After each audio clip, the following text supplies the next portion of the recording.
Continuamos revisando el gran clásico del filósofo griego Aristóteles, la obra Ética Nicómaco. En el libro cuarto habla de la liberalidad y de lo que realmente es ser liberal. Empieza diciendo que la prodigalidad y la avaricia están en relación con la riqueza, una por exceso y otra por defecto. Atribuimos siempre la avaricia a los que se esfuerzan por las riquezas más de lo debido. Llamamos pródigos a los incontinentes y a los que gastan con desenfreno. Los que gastan mucho y no se controlan en el gasto son pródigos, mientras que los que se ocupan demasiado en el dinero y en querer ser ricos son avariciosos o codiciosos. Y así ocuparse de conseguir dinero como sustento está bien, porque es algo necesario, pero dedicarse mucho a eso, a acumular riqueza, es avaricia que es un exceso y por ende es algo malo, a tenor del justo medio aristotélico, donde los excesos son malos, y por eso el que gasta de más y no ahorra nada, la prodigalidad, es el otro extremo malo. Prosigue. Las cosas útiles pueden ser usadas bien o mal, y la riqueza pertenece a las cosas útiles. Ahora bien, el que posee la virtud relativa a una cosa usa mejor de ella. Usará pues mejor de la riqueza el que posee la virtud relativa al dinero. Y este es el hombre generoso, el hombre liberal. Por eso es más propio del hombre liberal dar a quienes debe, que recibir de donde debe y no recibir de donde no debe.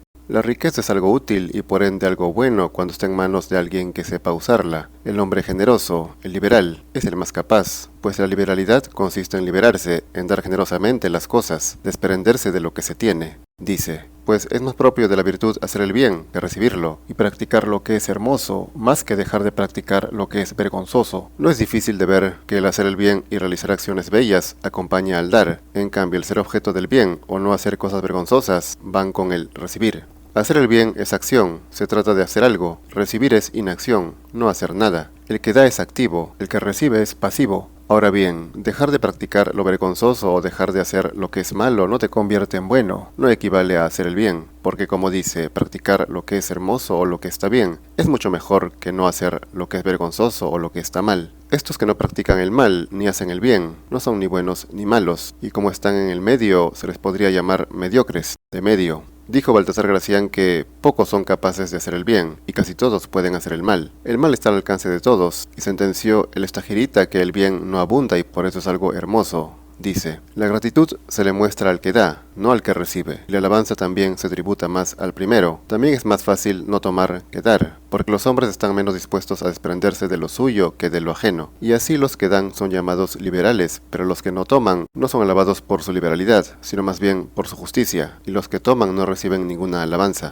Es evidente que el que da es superior no solo al que recibe, sino también al que no recibe, porque el uno se desprende de algo suyo que tenía, se libera, mientras que el otro no pierde nada, pues no se pierde lo que no se tuvo. Y así los que dan son llamados liberales. Ser liberal es dar, desprenderse de lo suyo, pero no al punto de quedarse sin nada, o caer en el vicio de la prodigalidad, o sea, gastar de más, malgastar. Afirma, tampoco descuidará sus bienes personales, porque quiere ayudar por medio de ellos a otros, ni dará a cualquiera, para que pueda dar a quienes y cuando debe, y por una causa noble. Y es una elevada nota de liberalidad, excederse en dar, hasta dejar poco para sí mismo, pues el no mirar por sí mismo es propio del liberal. O sea, el liberal antepone el bien de los demás, al suyo propio. El liberal no es egoísta, sin embargo, no da a cualquiera. Sería un grave error, y dejaría de ser liberal si lo hiciera. Si diera, por ejemplo, a alguien que no lo merezca o que no lo necesite, o a alguien vicioso o corrupto que haga un mal uso. Con esto el dar sería algo malo y se caería en el vicio de la prodigalidad, al malgastar.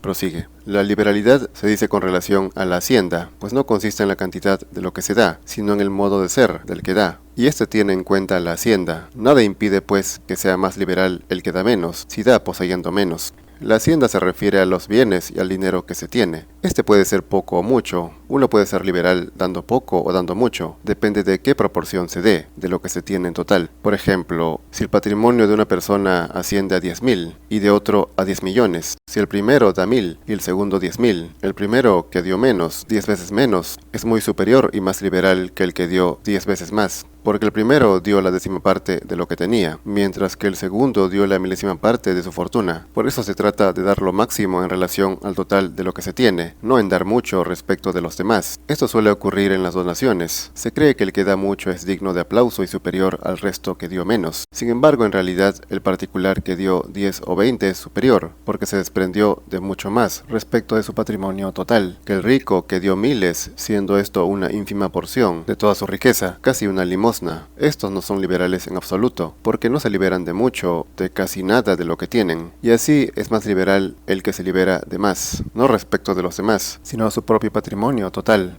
Además dice que no es fácil que el liberal se enriquezca, ya que no está dispuesto a recibir ni guardar el dinero, sino a desprenderse de él, y valora el dinero no por sí mismo, sino para darlo. De aquí que también se reproche a la suerte que los más dignos sean los menos ricos, pero esto no sucede sin razón, pues como ocurre con las otras cosas, no es posible que tenga bienes el que no se preocupa de tenerlos. Sin embargo, no dará a quienes no debe y cuando no debe, porque ya no obraría de acuerdo con la liberalidad, y gastando así no podría gastarlo en lo que es debido.